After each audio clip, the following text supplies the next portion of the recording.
Hi అందరికీ నమస్తే అండి. నా పేరు Shyamala. Welcome back to my channel. ఈరోజు వీడియోలో పూల్ మక్నాతో ఒక హెల్దీ బ్రేక్ఫాస్ట్ రెసిపీని చూపిస్తున్నానండి. ఇందుకోసం ముందుగా ఒక బౌల్లోకి 1 కప్పు మక్నానే యాడ్ చేసుకోవాలి.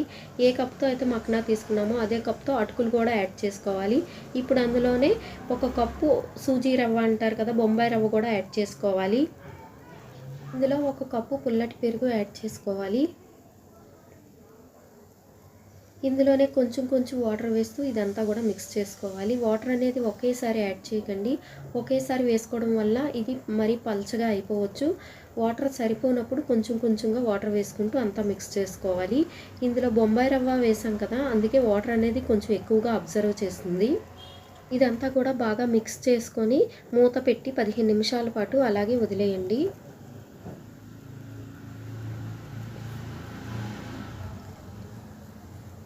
15 మినిట్స్ తర్వాత దీన్ని ఒక మిక్సీ జార్లోకి అంతా కూడా ట్రాన్స్ఫర్ చేసుకోవాలి.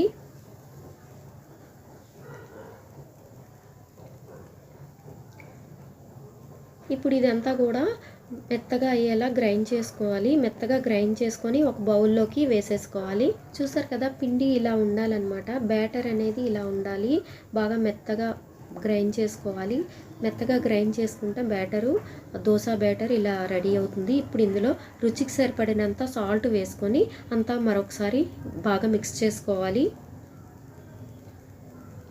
ఇలా బాగా మిక్స్ చేసుకొని ఇది పక్కన పెట్టేసుకొని స్టవ్ వెలిగించుకొని దోశ పెనం పెట్టుకొని 1 స్పూన్ ఆయిల్ వేసుకొని ఆయిల్ అంతా కూడా దోశ పెనం చుట్టూ స్ప్రెడ్ చేసుకోవాలి.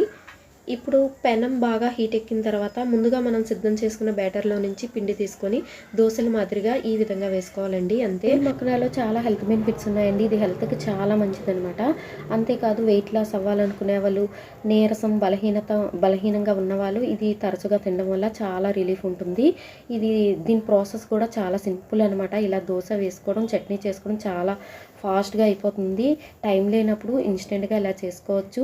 ఇన్ కేస్ మీకు దోశ రాని టైంలో నేను ఒక టిప్ చెప్తాను. చెప్పే టిప్ పాటించి దోశ వేసారంటే చాలా బాగా వస్తాయండి. ఏం లేదు, ఉల్లిపాయ ముక్క తీసుకొని దానికి కత్తి కానీ పుల్లకి కానీ గుచ్చేసుకొని ఆయిల్లో డిప్ చేసి దాన్ని బాగా పెనం మీద రాసుకోవాలి. అలా బాగా ఆయిల్ స్ప్రెడ్ చేసుకొని ఉల్లిపాయతో అప్పుడు దోశ వేసారంటే చాలా బాగా వస్తాయి. ఈ టిప్ ఏంటంటే మనం రెస్టారెంట్లో బయట హోటల్స్లో దోశలు అనేవి రానప్పుడు ఇలాగే వేస్తారనమాట. ఇది ఏ దోశ అయినా సరే రానప్పుడు చేశారంటే చాలా బాగా వస్తాయి అన్నమాట. ఒకసారి ట్రై చేయండి. చూసారు కదా, ఉల్లిపాయని ఇలా చిన్న ఉల్లిపాయ తీసుకొని ఒక కత్తికి కానీ లేదా ఒక పుల్లకి కానీ గుచ్చేసుకొని ఆయిల్లో డిప్ చేసి ఏ దోశ అయినా బాగా వస్తుందండి. ఈ టిప్ బాగా ఉపయోగపడుతుందని నేను అనుకుంటున్నాను. మీకు బాగా యూజ్ అయితే నాకు కామెంట్లో చెప్పండి. అంతే అండి. ఇదే విధంగా దోశలన్నీ కూడా వేసేసుకోవచ్చు. ఈ వీడియో మీకు నచ్చి ఉంటే తప్పకుండా లైక్ చేయండి. ఛానల్ని సబ్స్క్రైబ్ చేసుకోండి. అంతే అండి, మక్నా దోశ రెడీ అయిపోయింది. చాలా బాగా వస్తుంది. అలాగే హెల్త్కి చాలా మంచిది. తప్పకుండా ట్రై చేయండి. ఇప్పుడు చట్నీ చేయడానికి ఒక కడాయి పెట్టుకొని 1 స్పూన్ ఆయిల్ వేసుకోవాలి. ఇందులోనే 2 స్పూన్ల పల్లీలు యాడ్ చేసుకొని ఒక ఉల్లిపాయని ముక్కలుగా కట్ చేసి వేసుకోవాలి. అలాగే 2 పెద్ద టమాటాని పెద్ద ముక్కలుగా కట్ చేసి వేసుకొని వేయించుకోవాలి.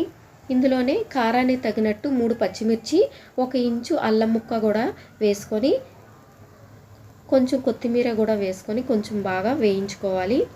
మరీ బాగా వేగాల్సిన అవసరం లేదండి. కొంచెం దోరగా వేగితే సరిపోతుంది. ఇవి పచ్చివాసన పోయి కొంచెం దోరగా వేగిన తర్వాత వీటన్నిటిని ఒక మిక్సీ జార్లోకి తీసేసుకోవాలి.